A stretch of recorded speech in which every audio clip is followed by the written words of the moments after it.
ஆமென். மீண்டுமாய் இயேசு கிறிஸ்துவின் நாமத்தினாலும் ஜீவொளி திருச்சபை சார்பிலே உங்களை அன்போடு வரவேற்கிறேன். ஆமென்.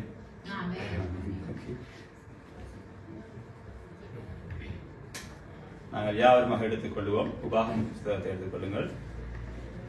எல்லாரும் எடுத்துக்கொள்ளுங்களேன். உபாகமம் 33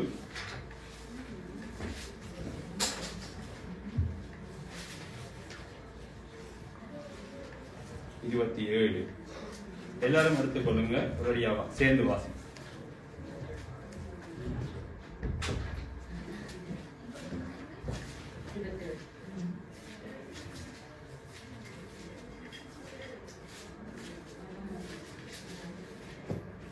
ஆமென். என்ன ஆயத்தமா? ஓகே, நாங்க சேர்ந்து வாசிப்போம்.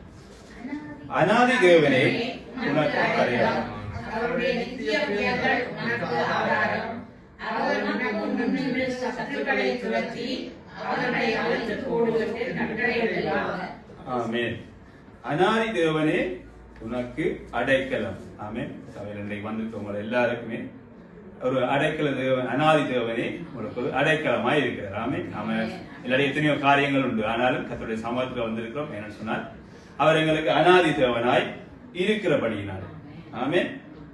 அங்கே பாருங்கள், உலகத்துல பாருங்கள், அந்த உலகம் தோன்றும் முன்பதாக அந்த அநாதி தேவன் வந்தவராக இருக்கிறார். உலக தோற்றத்துக்கு முன்னமே அவர் வந்தவராய் இருக்கிறார். அங்கே அவர் ஆதியிலே வார்த்தையாய் இருந்தார். ஆமென். பின்பு அவர் மாமிசத்திலே கிரியை செய்தார். அது எங்களுக்காக பாடினார். அதாவது எங்களுக்காக கர்த்தர் ரத்தம் சிந்தினார். என்ன சொன்னால் எங்களை மீட்டுக் கொள்ளும்படியா. இப்ப பாருங்க, உலகத்துல அநேக ராஜாக்கள் இருக்கலாம், அநேக பெரியவர்கள் இருக்கலாம். ஆனால் அவர்களுக்கெல்லாம் அவர்கள் எங்களுடைய பாவங்களில் இருந்து மீட்டுக் கொள்ள முடியாது. நாம செய்த பாவங்கள், எங்களுடைய வாயின் வார்த்தைகள், எங்களுடைய பேச்சுக்கள், அப்ப எல்லாத்தையுமே மீட்டுக் கொள்ள இயலாது. ஆனால் கர்த்தராகிய இயேசு கிறிஸ்து அவராலே மீட்க முடியும். அதனாலதான் சொல்றாங்க அநாதி தேவன் சொல்லி. என்ன சொன்னால் வேதத்துல அந்த சொல்லுவாங்க, தமிழ் பழமொழி சொல்லுவாங்க, கல்மண் தோன்ற முன்னதாக எங்கள் முன்னாக தோன்றினவர் தான் எங்களுடைய இயேசு கிறிஸ்துவாய் இருக்கிறார். ஆமென்.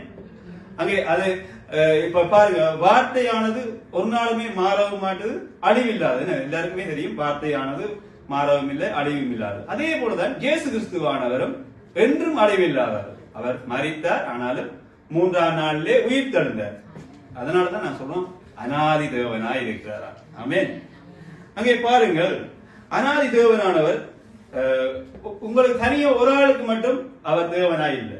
உலகம் எல்லாம் இருக்கிற எல்லாருக்குமே அவர் அநாதி தேவன். அப்ப சொல்லுவாங்க, இப்ப ஒரு எல்லா உலக நாடுகள் எல்லாத்தையும் சேர்த்து ஒரு நாடு உங்களை எல்லாருமே கவர் பண்ணுமா சொன்னால் அவங்கதான் பெரிய மெச்சூரிட்டி உள்ளவங்களா இருப்பாங்க. அப்ப பாருங்க, எல்லாத்துக்குமே அவர் ஒருவரே மேலானவராக இருக்கிறார். ஆமென். அப்ப எங்களுடைய வாழ்க்கையில நாம ஏதோ தானம் கொண்ட ஒரு வாழ்க்கையை நாங்க வாழ்ந்து கொண்டிருந்தோம் ஆரம்ப காலத்துல.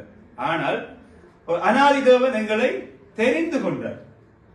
ஆமென். எத்தனையோ ஜனங்கள் இருக்கிறாங்க, ஆனால் எல்லாரையுமே அவர் அழைத்திருக்கிறார். ஆனால் அதிலே ரட்சிப்பு என்ற பாத்திரத்தை கொடுக்கிறது கர்த்தராகிய இயேசு கிறிஸ்து.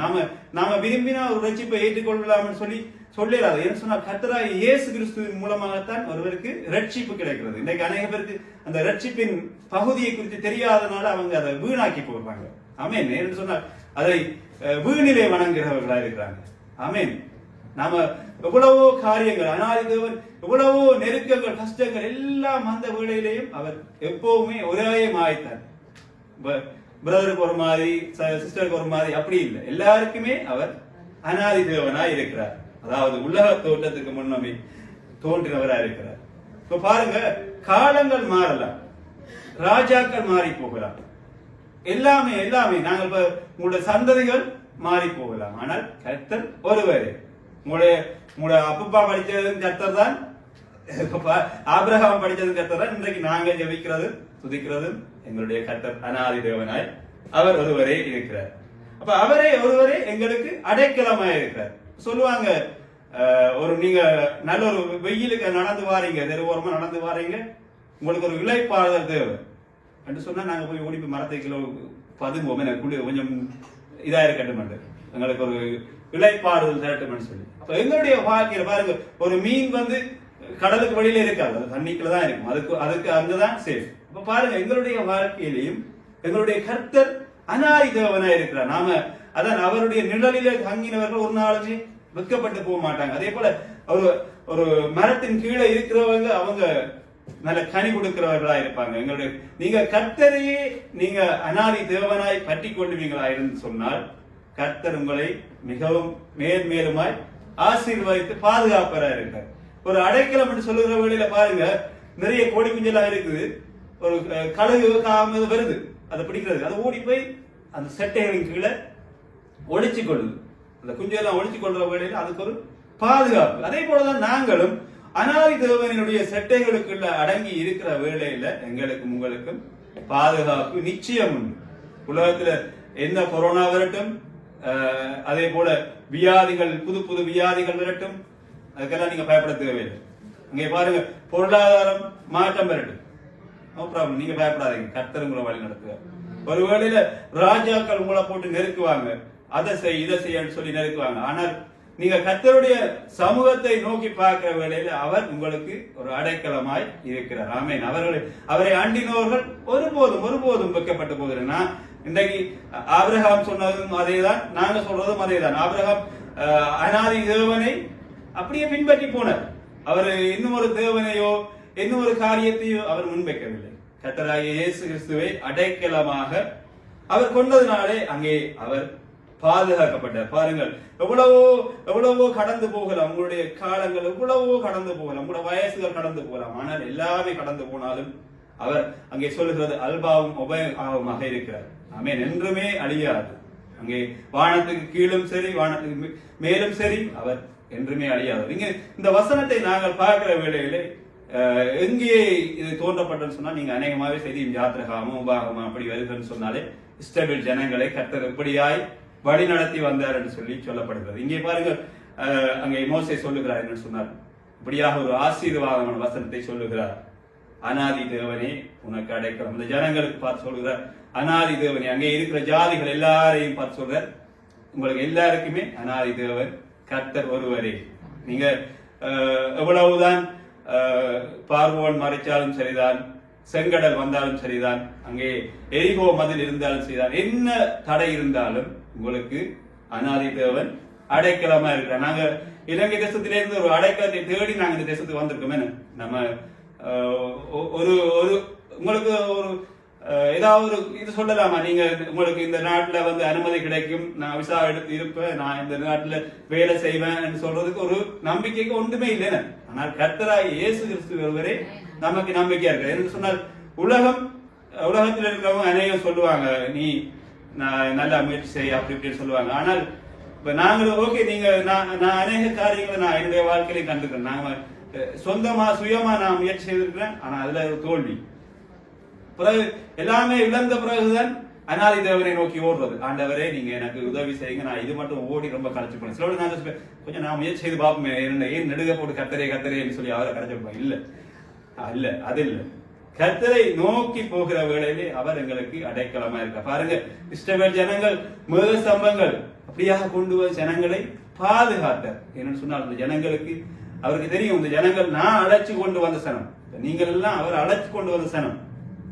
ஏதோ தானோ இப்ப நாங்க கட்சி மீட்டிங்கோ இல்லாது ஒன்றுமே இல்லை. கர்த்தர் தனக்கென உங்களையும் என்னையும் பிரித்தெடுத்திருக்கிறார். அவருடைய பரிசுத்த ரத்தத்தினாலே எங்களை கழுவி இருக்கிறார். நீங்க ஒருவேளை சின்ன சின்ன காரியங்கள்ல குறைவுகள் இருக்கலாம், எல்லாருடைய வாழ்க்கையிலும் இருக்கு, ஏன்னா நாங்க மனுஷராய் பிறந்திருக்கிறோம். ஆனால் கர்த்தர் அவரை அனாதி தேவனாய் நாங்கள் பற்றி கொள்கிற வேளையிலே அவர் எல்லாவற்றிலையுமே நாங்கள் குறைவுகளிலிருந்து நிறைவாக்கப்படுகிறோம். ஆமென். அங்கே பாருங்கள், நாம எங்களுடைய வாழ்க்கையில நமக்கு ஒரு அடையாளமே இல்லை. நான் சொன்ன மாதிரி நீங்க இந்த தேசத்துக்கு எல்லாமே கிடைக்கும்ன்றதுக்கு ஒரு ஆதாரமே ஒன்றுமே இல்லை. கர்த்தராகிய இயேசு கிறிஸ்துவை நாங்கள் எங்களுடைய இருதயத்தில் ஏற்றுக்கொண்டு நாங்கள் அதை விசுவாசித்து அதை ஏற்றுக்கொண்டோம். அதே போல அதாவது அடையாளம், அதாவது நாங்கள் ஞானஸ்தானம் பெற்றுக்கொண்டோம் கர்த்தராகிய இயேசு கிறிஸ்துவை. நாம உலகத்தாரை போல நாம சுற்றி தெரியாதபடி கர்த்தரை நாங்கள் எங்களுடைய தேவனாக நாங்கள் எங்களுடைய இருதயத்திலே ஏற்றுக்கொண்டிருக்கிறோம். ஆமென். அதாவது அவருடைய வார்த்தைகள் வசனங்கள் எப்பவுமே நாங்கள் அதை கை கொள்ளுகிற வேளையிலே அதை பாருங்க, இஸ்ரவேல் ஜனங்கள் அதை அதாவது மோசேயினுடைய வழி நடத்தல், அதாவது கடந்த வாரம் கூட சார் படிச்சார், எங்களுடைய போதகருக்கு கர்த்தராகிய இயேசு கிறிஸ்து ஒரு வெளிப்பாட்டை கொடுக்கிறார், அவர் எங்களை வழி நடத்துகிறவராக இருக்கிறார். பாருங்க, அதே மாதிரி மோசேயினுடைய காரியத்திலையும் பாருங்க, மோசே அவர்களை வழி நடத்துகிறவர்களே அவர்கள் போனார்கள். சரி, நீங்க அநேக குறைவுகளை சொன்னார்கள், நான் அதை சாப்பிட்டு பேசுறேன்னு சொன்னாங்க. ஆனாலும் அவங்க சொல்படி கேட்டு நடக்கிற வேளையிலே அவர்களுக்கு முன்னால் வந்த தடைகள் எல்லாவற்றையுமே கர்த்தர் நீக்கி போட்டார். அவங்க என்ன சொன்னால், அவங்க ஒரு நீண்ட காலமாய் அந்த பார்வோனுடைய அவனுக்கு கீழே வேலை செய்யறதுனால அவங்களுடைய வாழ்க்கை தரமே மாறி போச்சு. இப்ப சில பேர் பாருங்க, வெறுத்து போய் வாழ்க்கை வாழ்வுன்னு சொன்னா சரி வேலைக்கு போவோம், சாப்பிடுவோம், படுப்போம், அப்படி ஒரு மென்டாலிட்டிக்கு வந்துருவாங்க. அதே மாதிரி தான் இஸ்ரவேல் ஜனங்கள், அவங்க வேலைக்கு போனாங்க, கொஞ்சம் கிடைக்கிற சாப்பாடு சாப்பிட்டாங்க, பேசாம இருந்தாங்க. பாருங்க எவ்வளவு ஒரு அப்படியான வாழ்க்கை. ஆனால் ஒரு நம்பிக்கையில மோசை கூட்டின்னு போற பேரொழி சத்தம் சொல்லுது, அதுவும் மோசையோட தான் கதைக்குது. ஆனாலும் ஒரு நம்பிக்கையோடு ஜனங்க வர்றாங்க. இன்றைக்கு நாங்களும் இந்த வேதாகம புஸ்தகம், அருமையான புஸ்தகம் இருக்கிறது எங்களோட கையில, நாங்கள் வார்த்தையை கேட்கிறோம், அதை விசுவாசிக்கிறோம், அதன்படி நடக்கிறோம்.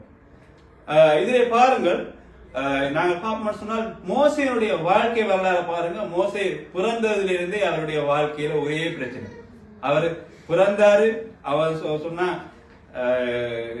இந்த குழந்தை சிறு பிள்ளைகள் எல்லாவற்றையுமே கொண்டு போடுங்கன்னு சொன்னாங்க. அவருடைய வாழ்க்கையில பாத்தீங்களா, சின்ன பிள்ளையிலேயே நாம எவ்வளவு வளர்ந்தாப்பதான் எங்களுக்கு பிரச்சனை வரும். அவர் சின்ன குழந்தையிலேயே பிரச்சனை இல்லை. ஆனால் அனாதி தேவன் அவர் வச்சிருந்த திட்டத்தின்படி அவரை வழி நடத்துகிறவராக இருக்கிறார். பாருங்க, எங்கே அவர் சாதாரணமாய் ஒரு குடும்பத்திலே பிறந்தார். சரி, அவங்க நெருக்கப்பட்டிருக்காங்க, சாதாரண குடும்பத்தில் பிறந்தார். ஆனால் கர்த்தருடைய சித்தத்தின்படி அவர் வளர்ந்தது ஒரு ராஜ அரண்மனையிலே வளர்ந்தார். பாத்தீங்களா? ஆனால் அது நீடிச்சிருக்கல அவருடைய வாழ்க்கையில. பிறகு மீண்டுமாக அந்த சில காரியங்களினாலே அவர் அந்த அரண்மனை வாழ்க்கையை விட்டு விலகி ஓடுகிறார். பாத்தீங்களா, எவ்வளவு நெருக்கத்தின் மத்தியில ஓடுகிறார். ஆனாலும் கர்த்தர் ஒரு தீர்மானத்தை அவருடைய வாழ்க்கையில வச்சிருந்தார்.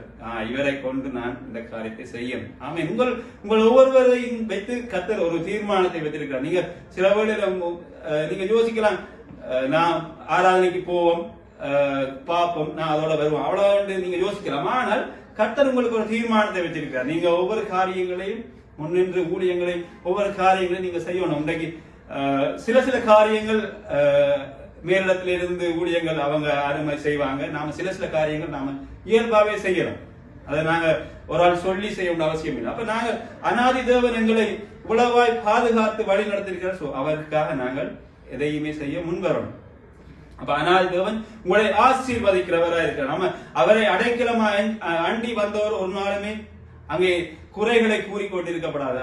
என்ன அது இது குறைகளை கூறிக்கொண்டிருக்க கூடாது. கர்த்தர் நிச்சயமாய் உங்களுக்கு குறிப்பிட்ட நாளை வச்சிருக்கிறார். நீங்க குறிப்பிட்ட வயசு வச்சிருக்கிறார். குழந்தை பிறக்கணும்னு சொன்னா இத்தனை வாதம், இத்தனை வருஷம். உங்களுக்கு வயசு திருமணம்னா ஒரு வயசு, எல்லாத்துக்குமே ஒரு வெள்ளியை வச்சிருக்காரு. அதே மாதிரி உங்களுடைய வாழ்க்கையிலையும் ஒரு நன்மையை தருவதற்கு கர்த்தர் ஒரு குறிப்பிட்ட நாளை வச்சிருக்காங்க. நாங்க எல்லாம் கனகாலமா காத்திருந்த ஆக்கள் ஒரு சில நன்மைகளை பெற்றுக்கொள்ள. ஆனால் நாங்கள் அந்த நன்மைகளை பெற்றுக்கொண்ட வேளையில், அந்த அனாதி தேவன் எங்களுக்கு தந்த வேளையிலே அவருடைய நாம மகிமைப்பட்டது. என்ன சொன்னா, நாங்க அநேகருக்கு சொல்லுற வேளையிலே அவர்கள் வியந்து பார்த்தது என்ன சொன்னால், உங்களுக்கு எல்லாம் இப்படியெல்லாம் கர்த்தர் கொடுத்தது ஒரு மிக ஆச்சரியமான விடயம்.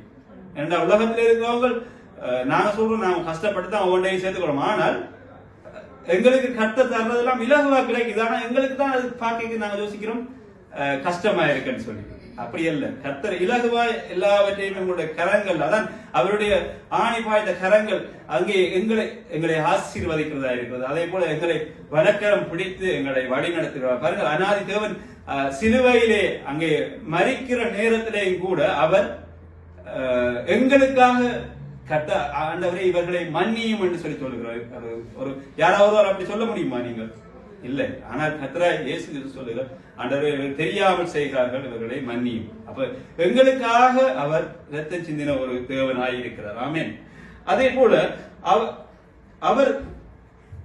அவருடைய நித்திய புயங்கள் உனக்கு ஆதாரமாய் இருக்கிறது. ஆமென்.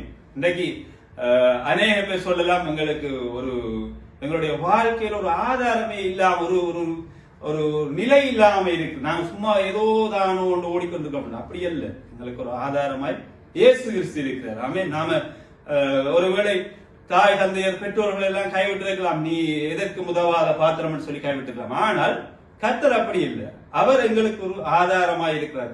இன்னைக்கு எந்த சமயத்தை நீங்க எடுத்து பார்த்தாலும் ஆதாரம் இல்லாமல் இல்ல.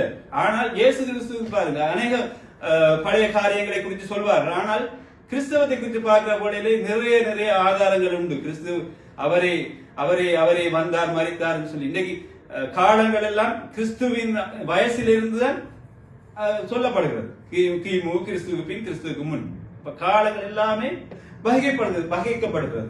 அப்ப ஆதாரம் இன்னைக்கு நாம சில பேர் நாங்க யோசிக்கிறோம், இன்னைக்கு நாங்க ஆராதனைக்கு போகாம நாம எங்களை பாட்டுல விருப்பம் பண்றது, அது ஒரு ஆதாரம் இல்லாத வாழ்க்கை. இன்னைக்கு பாருங்க, ஒரு திராட்சை செடியானது ஒரு மரத்துல வளரணும், அது ஒரு கொடி என்ன மரம் இல்ல, அது வளரணும்னு சொன்னா அது ஒரு மரத்தை பற்றி கொள்ளணும், எல்லாட்டிக்கு ஏதாவது ஒரு வேலியில பின்னி அது போகணும். சும்மா ஆதாரம் இல்லாம இருந்துச்சுன்னா அது நிலத்துல விழுந்து அது ஒரு பிரயோசனம் இல்லாம போயிடும். ஆமே நம்ம பாருங்க, இன்னைக்கு நீங்கள் சில இடங்கள்ல பாருங்க, திராட்சை செடி நடுற இடங்கள்ல பாருங்க, அதுக்கு எல்லாம் போட்டு வாழையம் போட்டு கப்பாத்து செய்து எல்லாம் செய்து அதுக்கு ஏற்ற மாதிரி ஒரு ஆதாரத்தை கொடுத்து வச்சிருப்பாங்க. அப்ப இது அது நல்லா வளர்ந்து கனி கொடுக்கிறதா இருக்கிறது, நல்ல சுவையான கனியா கொடுக்கிறது. அதே போல அது வளர்ந்தால் மட்டும் போதாது, அதுக்கு நல்ல உரம் போகிற வேளையிலே ஒரு சுவையான திராட்சை ரசத்தை கொடுக்கிறது. அப்ப பாருங்க, ஆதாரம் இருக்கிற வேளையிலே அது நல்ல கனியை கொடுக்கிறதா இருக்கிறது. பாருங்க, நாங்க இன்னைக்கு நீங்க எத்தனையோ பேர் ஆண்டவரை விட்டு பின்மாக்கமாய் போனவங்க பாருங்க, ஆதாரம் இல்லாமல் அவங்க விழுந்து போயிருப்பாங்க. ஆனா எங்களுக்கு வழியாந்திரமா பார்க்க அவங்க இருக்கிற மாதிரி தான் இருக்கும். அவங்கள பேரெல்லாம் நீங்க கேள்விப்படுவீங்க. ஆனால் சிலர்லாம் இன்னைக்கு அநேக காரியங்கள் யூடியூப்ல வந்திருக்கு பாருங்க. திருவிருந்தல் சொன்னால் அவங்க வீட்டில இருந்து பானை எடுங்க, அப்பத்தை எடுங்க எல்லாம் அப்படியான காரியங்களை செய்யறாங்க. அப்ப வீட்டுல இருந்து செய்யறாங்க. அது ஒரு கிறிஸ்துவை விட்டு விலகி போய் தங்களுடைய சுயத்தினாலே தாங்களே ஒரு ஆலயத்தை உருவாக்கி தாங்களே ஒவ்வொரு காரியத்தை செய்யறாங்க. ஆனா அது அவங்க நினைக்கிறாங்க அது நிறைவாயிருக்கும். இல்லை, கர்த்தருடைய சமூகத்திலே நிலைத்து நிற்கிற வேளையிலே அவர் எங்களுக்கு ஆதாரமாய் நிச்சயம் இருப்பார். நீங்க எவ்வளவுதான் நெருக்கம் கஷ்டம், எல்லாருடைய நாங்களாம் மனுஷர் தானே, நாங்க வேலைக்கு போகணும், சாப்பிடணும், தண்ணி குடிக்கணும், எல்லா காரியமும் எங்களுடைய வாழ்க்கையில இருக்கு. அப்ப ஆதாரம் இல்லை என்று சொன்னால் நாம விழுந்தே போயிடுவோம் நிச்சயமா. எங்களுடைய இப்ப சபையில் நீங்க ஆரம்ப காலத்துல நாங்க பார்த்த வேளையிலே போதகர் வந்து போவார், எங்களுடைய பொறுப்பா நின்று போனவங்க எல்லாம் இல்ல. அப்ப நான் எங்களுக்குள்ள கேள்விக்குறி, நாங்க பார்த்திவன் சார் வந்திருந்தாரு, எங்களுக்குள்ள கேள்விக்குறி. ஒருவர் நடிம்புறவர் வந்த அப்புறம் அவர் ஒரு எங்களை வழி நடத்துகிறவரா இருக்கார். அப்ப ஒரு ஆதாரம் வந்து எங்களுக்கு என்ன ஏதாவது பிரச்சனை அவர் போய் கதைப்பார். எங்களுக்கு எல்லாம் பயம், ஏதாவது பிரச்சனை நடிகண்டா மாட்டிட்டு போய் சாவி இருக்கும். அப்ப பாருங்க, எங்களுக்கு ஒரு ஆதாரம் என்ன அங்கே. அப்ப ஆதாரம் இல்லாத வேளையில அந்த ஆடுகள் எல்லாம் சிதறி போயிடும். அப்படியான நிலையில தான் நாங்க கிறிஸ்து சபை இருந்துச்சு. குணாபிரதர் வந்து போவார். ஆனா ஒரு காரியத்தையோ எதையோ ஒரு விஷயத்தை முன்வைக்கிறதுக்கு ஒரு ஆதாரம் தேவை. கிறிஸ்து இல்லாமல் ஒன்றுமே இல்லை. அதே போல சபையில ஒரு மேய்ப்பன், அதாவது மோசையை போல ஒருவர் இல்லைன்னு சொன்னால் ஆதாரம் இல்லாமல் ஆடுகள் எல்லாம் சிதறந்து போயிருக்கு.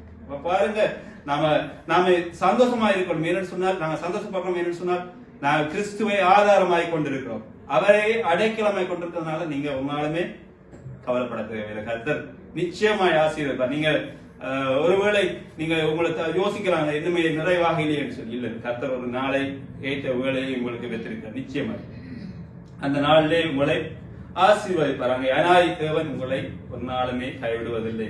அவர் உங்களுக்கு அடைக்கலமாய் இருக்கிறார். அவர் நித்திய புயங்கள் உங்களுக்கு ஆதாரமாய் இருக்கிறது. அவர் உனக்கு முன் நின்று சத்துருக்களை துரத்தி அவர்களை அழைத்து போடு என்று கட்டளையிடுவார். ஆமென். அப்ப பாருங்க, எங்களுடைய வாழ்க்கையில் இன்றைக்கு நீங்க எங்க போனாலும் ஏதாவது சத்ரு ஏதாவது ஒரு பிரச்சனையை கொண்டு வந்து போடுகிறவனாய் இருக்கான். அது சில வேளையில நாங்களும் அதுக்கு இடம் கொடுக்கிறோமான்னு சொல்லி நாங்க சில வேளையில யோசிக்கிறோம் அதுக்காக. ஆனால் அந்த வேளைகளிலே அந்த சத்ரு கொண்டு வந்து போடுகிற காரியங்கள் எல்லாவற்றையுமே தேவன் அழைத்து போடுகிறவராய் இருக்கிறார். ஆமே. நாம அவரை பற்றி கொள்ளுகிற வேளையில எங்களுக்கு வருகிற தீங்கு பாருங்க, தானியலுக்கு எவ்வளவு தீங்கு வந்துச்சு. அப்ப பாருங்க, அதுல இருந்து தேவன் அவரை பாதுகாத்தார். அதே போல அவருடைய சேர்ந்திருந்த அந்த சக நண்பர்களையும் பாதுகாத்தார். இன்றைக்கு பாருங்க, சபையில நாம ஒரு விசுவாசி நல்ல ஒரு ஆண்டவரோட நல்ல நெருக்கமாயிரும் சொன்னால் உங்களை எல்லாருக்குமே அது ஒரு பாதுகாப்பை கொடுக்கிறதா இருக்கிறது. ஆமென். சில பாருங்க, தோட்டத்தை ஒருத்தன் வச்சுட்டு அதுக்கு ஒரு வேலியை போடுவாங்க. அதை பாருங்க, அது ஒரு பாதுகாப்பு. கர்த்தரானவர் உங்களுக்கு பாதுகாப்பும் அரணுமாய் இருக்கிறார். நீங்க பழைய காலங்கள்ல பாருங்க, ஒரு நாடு இருக்குமென்னு சொன்னா அதை சுத்தி வேற ஒரு மதில் போட்டிருப்பாங்க. எரிகோ மதில் மாதிரி ஒரு மதில போட்டிருப்பாங்க. அது ஒரு பாதுகாப்பு. அப்ப கர்த்தர் எங்களுக்கு அரணாய் இருக்கிறார். யோபுடைய புத்தகத்திலே அந்த வேலியை எடுத்து போட்ட பிறகுதான் பிசாசு உள்ள வருகிறவனா இருக்கிறான். அப்ப அது மட்டும் பாதுகாப்பு அவரோடு இருக்கிறது. ஏன்னு சொன்னால் அனாதி தேவன் பாதுகாக்கிறவரா இருக்கிறார். நாம எங்க வெளியில போனாலும் சரி, எந்த காரியத்துக்கு போனாலும் நாம அனாதி தேவனை ஜெபிச்சுட்டு போகணும். ஆண்டவரே நீங்க என்ன பாதுகாப்பு, உங்களுக்கு கர்த்தர் பாதுகாக்க. நீங்க சில வழியில ஜெபிக்கலன்னு சொல்லி உங்களை அடிச்சு போடுற ஆண்டவர் இல்லை. கர்த்தர் உங்களை பாதுகாக்கிறார். ஆனால் நீங்கள் எப்பொழுதுமே ஜெபிச்சு கொள்ளுங்க. மற்றது சபையார், நீங்க நான் என்னுடைய வேண்டுகோள் என்னன்னு சொன்னால், சபையார் நீங்க உங்களுடைய தனிப்பட்ட ஜெபங்கள்ல உங்களை ஒவ்வொருவரையும் நினைத்து ஜெபியுங்க. தனிய நானும் என் வீட்டாருமே என்று சொல்லி இருக்காதீங்க. கர்த்தர் உங்களுக்கு எல்லாருமே நாங்க சகோதர சகோதரிகள் தான் கூப்பிடுறோம். அப்ப உங்களுக்கு என்ன எல்லாம் உறவு என்னத்தால ரத்த உறவாகிறது? நாங்க ஒரே வயத்துல பிறக்கையில், ஆனாலும் இயேசு கிறிஸ்துவின் மூலமாய் ஒரே இரத்தமாய் அமைகிறோம். ஆமீன். அப்ப நாங்கள் எல்லாருக்காகவும் ஜெபிச்சுக் கொள்ளணும். என்று சொன்னால் அனாதி தேவன் அந்த உங்களுடைய வேண்டுதல்களை கேட்கிறவரா இருக்கார். என்னன்னு சொன்னால் விதத்திலே அங்கே அங்கே அவர் பிடிக்கப்படுகிற வேலைக்கு முன்னதாக இயேசு சொல்றார், நீங்கள் எல்லாருக்காக உங்களுக்காக ஜெபிச்சுக் கொள்ளுங்கள் என்று சொல்லி. அப்ப நீங்கள் எல்லாருமே நாம எல்லாருக்காகவும் ஜெபிச்சுக் கொள்ளணும், தாங்கிக் கொள்ளணும். ஆமே. நாம இப்ப காலங்கள்ல நாம கிழமை நாள்ல வேலைக்கு போறோம், சனி ஞாயிறு ஏதோ சந்திக்கிறோமா, அப்படிதான் போகுது வாழ்க்கை. அப்படி இல்லாதபடி நாம கர்த்தரிடம் வேண்டிக் கொள்ளணும். இப்படி எங்களோட சபைகள்ல இப்படி சுவாமி இல்லாம இருக்கிறாங்க, அவர்களுக்கு ஜெபிக்கலாம். தேவைகளோடு இருக்கிறாங்க, தேவைகளுக்கு ஜெபிக்கலாம். பாரங்களோடு இருக்கிறாங்க. அப்படி எல்லாவற்றுக்குமா ஜெபிக்கிற வேளையில எங்களுக்கு அனாதி தேவன் எங்களுக்கு சுகம் கொடுக்கிறவரா இருக்கிறார். எங்களுடைய தேவைகளை நிறைவாக்கி கொடுக்கிறவரா இருக்கார். எடுத்துக்கொள்வோம் சங்கீதம் 84.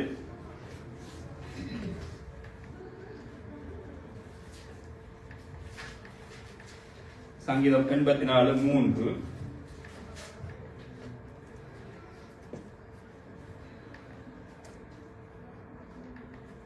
ஆமென். என் ராஜாவும் என் தேவனுமாகிய சேனைகளின் கர்த்தாவே, உம்முடைய பீட தண்டையில் அடைக்கலம் குருவிக்கும் வீடும் தாக்கையில் விலான் குருவிக்கு தன் குஞ்சுகளை வைக்கும் கூடும் கிடைத்ததே. ஆமீன். இப்ப பாருங்க, இன்றைக்கு தேவன் இதில் ஒரு பகுதியை என்ன சொல்லுகிறார் சொன்னால், அடைக்கலம் குருவி குஞ்சுக்கு ஒரு வீடு கிடக்கு. எவ்வளவு அடைக்கலம் குருவி பாருங்க, ஒரு சின்ன ஒரு குருவி, அதுக்கு வீடு கிடைக்குது. அது தினமும் சேர்த்து வைக்கிறது. அது அண்ணாடு போய் தனக்கு தேவையான உணவை தேடிக்கொள்வது, தனக்கு தேவையான உணவை சாப்பிட்டுக் கொள்வது. ஒரு சின்ன ஒரு குருவி அது ஆனால் அது 3000 கிலோமீட்டர் தூரத்துக்கு கூட பறக்கக்கூடியது. ஆனால் பாருங்க, அடைக்கலம் குருவியை சொல்லுகிறார் இப்படி என்றால். ஆனால் கர்த்தராகிய இயேசு கிறிஸ்து எங்களை பார்த்தீங்கன்னா சொல்லுகிறார், கழு கொப்பாக எங்களை ஒப்பிடுகிறார். அடைக்கலம் குருவிக்கு எங்களை ஒப்பிடல, கழு கொப்பாக ஒப்பிடுகிறார். அப்ப பாருங்க, இந்த அடைக்கலம் குருவிக்கே இவ்வளவு பலம் இருக்குன்னு சொன்னால், நீங்கள் கழுகுக்கு ஒப்பான பிள்ளைகள் சொன்னால் உங்களுக்கு எவ்வளவு பலம் இருக்கும். ஆமேன். பாத்தீங்களா? அப்ப உங்களுக்கு நீங்க எவ்வளவு உயர பறந்தாலும் உங்களுக்கு ஒன்றுமே ஆக போறது. நீங்க அதான் சில நீங்க பறவைகளை பாருங்க, டிஸ்கவர்ல பாருங்க, கழுகுலாம் அப்படி இவ்வளவு சுழல் காத்தடிச்சாலும் அப்படியே பிளைட் போன போகும். அது காத்தடிக்குது, புயல் அடிக்குதுன்னு சொல்லி, மழை பெய்யுதுன்னு சொல்லி ஒரு இடத்துல ஓஞ்சி இருக்காது. நீங்க சில டிஸ்கவர்ல பாருங்க, கடல்ல போய் பெரிய கடல், அதுல போய் மீனை டக்குன்னு பிடிக்கின்றது. பாருங்க, கர்த்தராகிய பிள்ளைகளை உங்களை அவர் அடைக்கலம் குருவிக்கு ஒப்பிடல, கழுகுக்கு ஒப்பிடுகிறார். அப்ப கழுகு நீண்ட காலம் 70 வருஷம் வாழுது. அப்ப மனுஷனுடைய வாழ்க்கையும் இப்ப அப்படித்தான் இருக்கு. 70 வருஷம் மிஞ்சி போனா 70 80 அப்படியான ஒரு வாழ்க்கை வாழ்றாங்க. அப்ப பாருங்க, கர்த்தர் உங்களை கழுகுக்கு ஒப்பான பிள்ளைகளாய் ஒப்பிடுகிறார். அப்ப பாருங்க, நாம எவ்வளவு என்ன சொல்றது, விசேஷித்தவர்கள் சொல்லுவார்கள். ஆமேன்.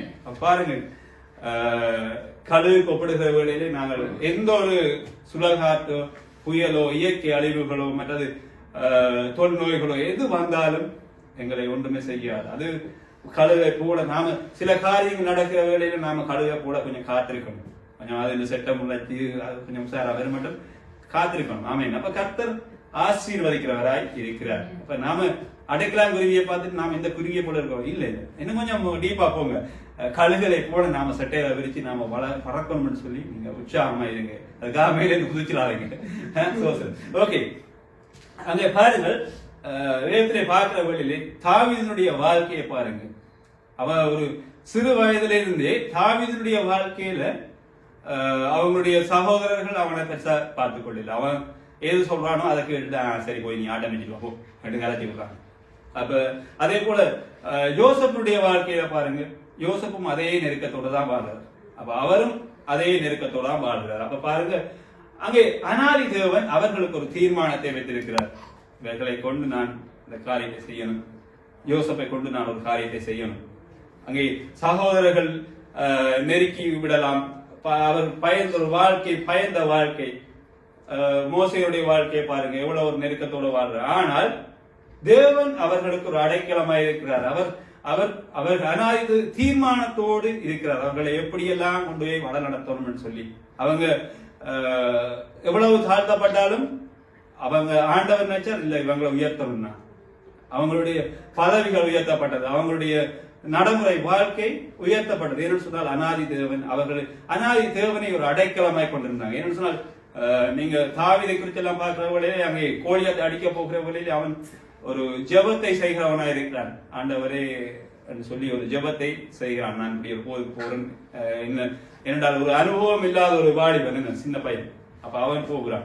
அதே போல யோசப்புடைய வாழ்க்கையிலையும் பார்க்கையும் அதே நிலைமைதான்.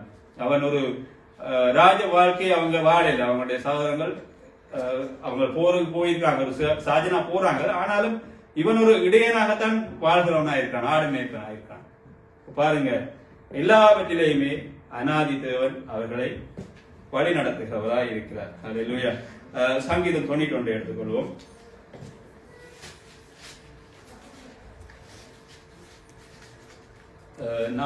வாசிப்போம். சங்கீதம் 91. அவர் தமது சிறகுகளாலே உன்னை மூடுவார், அவர் செட்டைகளின் கீழே அடைக்கலம் புகுவாய், அவருடைய சத்தியம் உனக்கு பரிசெய்யும் கேடகமாய் இருக்கிறது. ஆமென். அவருடைய சத்தியம் உங்களை வழி நடத்துகிறவராக இருக்கிறது. அதே போல ஒரு போருக்கு போகிறவனுக்கு கேடகம் எப்படி முக்கியமோ அதனுடைய வார்த்தை வசனங்கள் எங்களுடைய வாழ்க்கையிலையும் நிச்சயமாய் தேவை. நாங்கள் வாழ்த்து உபகாமத்தில் வாழ்த்து ஆசீர்வாத வசனத்தை நாங்கள் எங்களுடைய வாழ்க்கையிலே நிவர்த்தி செய்யணும்னு சொன்னால் நாம என்ன செய்யணும்னு சொன்னால் அவருடைய சிறகுகளில் கீழே போயிருக்கணும். அதே போல அவருடைய சத்தியம் உனக்கு பரிசயமா இருக்கு. அதாவது அவருடைய வார்த்தையை பற்றி கொள்ளணும். நாம சும்மா ஏனோதானு சேர்ச்சிக்கு வந்துட்டு போயிட்டோம்னு சொன்னால் என்னையும் தானே போயிட்டோம்னு சொன்னால் அங்கே ஒன்றுமே இல்லை. அங்கே இரவிலே உண்டாகும் பயங்கரத்துக்கும் பகலிலே பறக்கும் அம்புக்கும் இருளிலே நடமாடும் கொள்ளை நோய்க்கும் மத்தியானத்தில் பறக்கும் பாலாக்கும் சங்காரத்துக்கும் பயப்படாதிருப்பாயாக. எங்களுடைய வாழ்க்கையில் நாம வேதத்தில் சொல்லப்பட்டபடி நாங்கள் பயப்பட தேவை. உன் பக்கத்தில் 1000 பேரும் உன் வலது பக்கத்தில் 10,000 பேரும் விழுந்தாலும் உன்னை எதுவுமே அணுகாது. ஆமென். ஏன்னு சொன்னால் நாங்கள் கர்த்தரை அனாதி தேவனாய் ஏற்றுக்கொண்டிருக்கிறோம். எங்களுடைய வாழ்க்கையில அவர் எங்களை வழி நடத்துவார். கிறிஸ்துவ ஒரு உதாரணம் சொன்னார். உங்களை அவர் தூக்கி செல்கிறபடினால உங்களுடைய பாதணிகள் தேவையில்லை. இப்ப சின்ன பிள்ளைய பாருங்க, அதை நீங்க தூக்கி கொண்டு போகிற வழியா அந்த சப்பாத்த போக புதுசா இருக்கு. எங்களுடைய ஆண்டவரும் அதே தான். நல்ல உதாரணம் சொன்னார். அப்ப பாருங்க, எங்களுடைய கனாதி தேவன் எங்களை தூக்கி சுமக்கிறவராக. அதனாலதான் உங்களுக்கு ஒரு சில கஷ்டங்கள் உங்களுக்கு தெரியாது. ஏனென்றால் இயேசு கிறிஸ்து அவர் சிலுவையில எவ்வளவு கஷ்டப்பட்டாரு, அதே கஷ்டம் எங்களால பட முடியாது. அப்ப பாருங்க, அனாதி தேவன் எங்களை தூக்கி சுமக்கிறபடினாலே நாம அவருடைய சட்டையின் கீழே இருக்கிறதுனால பாருங்க, அநேகருக்கு அவருடைய சட்டையின் கீழே இருக்கிற அனுபவம் இருக்கு. அதனால அவங்க சந்தோஷமா இருக்கிறாங்க. சில கிறிஸ்தவர்களை பார்த்தா ஏதோ பேய் அடிச்சவமா இருப்பாங்க. இவங்களுக்கு அந்த யூடியூப்ல பாருங்க பேய் அடிச்சு தூடுறாங்க, அப்படியெல்லாம் பேய் அடிச்ச மாதிரி இருப்பாங்க. ஆனால் நம்ம அனாதி தேவனை பின்பற்றி கொண்டு போவோமா சொன்னால் அதுக்கெல்லாம் நீங்க பயப்பட தேவையில்லை. எந்த வியாதிக்கோ இயற்கை சீற்றத்துக்கோ நீங்கள் பயப்பட தேவையில்லை. ஏன்னு சொன்னால் அதாவது அனாதி தேவன் உங்களை தாயின் கருவிலே தோன்றும் முன்னமே உங்களை தெரிந்து கொண்டார். அப்ப நீங்கள் கர்த்தருக்காக தெரிந்து கொள்ளப்பட்ட பிள்ளைகள். மோசேயுடைய வாழ்க்கையில பாத்தீங்களா, நீங்க அவர் கர்த்தருக்காக தெரிந்து கொள்ளப்பட்டார். தாவீது பாருங்க எவ்வளவோ நெருக்கம். அவர் ஒரு ராஜாவா இருக்கிறபடினாலே அவர் ராஜ்யங்கள் பிடிக்க போய் ஏதோ எவ்வளவு பயம், சண்டையில போயிடலாம். ஆனால் அதுலயும் இல்லை. அதே போல அவருடைய சொந்த மகன் திறத்துகிறவர்களே இல்லை, சவுல் திறத்துகிறவர்களே இல்லை. பாருங்க எத்தனையோ பிரச்சனையை மத்திய போறான். ஆனால் அனாதி தேவன் அவரை பாதுகாக்க. என்னன்னு சொன்னால் அவருடைய சிரசிலே அவருடைய எண்ணெயும் அங்கே குறையாதபடி அவர் ஆசீர்வாதத்தை செய்திருக்கிறார். ஆமென். ஹல்லேலூயா. அங்கே கர்த்தர் அவர்களை பாதுகாக்க. அதே போல நாங்கள்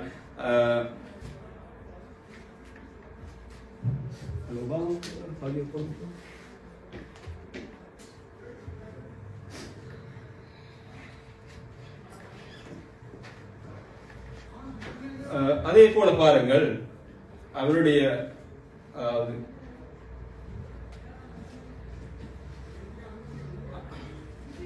ஆமீன் அவர்களை அழித்து போடு என்று கட்டளையிடுவார். ஆமீன். அப்ப அவர் எங்களுக்கு முன்னாலே சென்று ஒவ்வொரு காரியங்களையும், அதாவது ஏதாவது உங்களுக்கு நெருக்கம் இருக்கிறதா எல்லாவற்றையுமே அவர் உங்களுக்கு முன்னாலே சென்று கோணலானவர்கள் எல்லாவற்றையுமே நிவர்த்தி செய்கிறவரா இருக்கிறார். அதான் கடந்த கேட்டோம், அவர் உங்களுக்கு ஒரு இளைப்பாறுதலை தருகிறவரா இருக்கிறார். ஆமீன். அப்ப நாம எப்பவுமே எங்களுடைய அநாதி தேவனை நாங்க ஆதாரமாய் எங்களுடைய வாழ்க்கையில வச்சுக்கிற வேளையில கர்த்தர் உங்களை வழி நடத்தி நிச்சயமாய் உங்களை எல்லாவற்றிலும் போக்கிலும் வரத்திலும் சரி, நீங்கள் போகிற எல்லா காரியத்திலையும் சரி, உங்களுக்கு வெற்றியுள்ள வாழ்க்கையை நிச்சயமாய் கர்த்தர் தருவார். ஆமென். God bless you. நாங்கள் எழுந்திருப்போம்.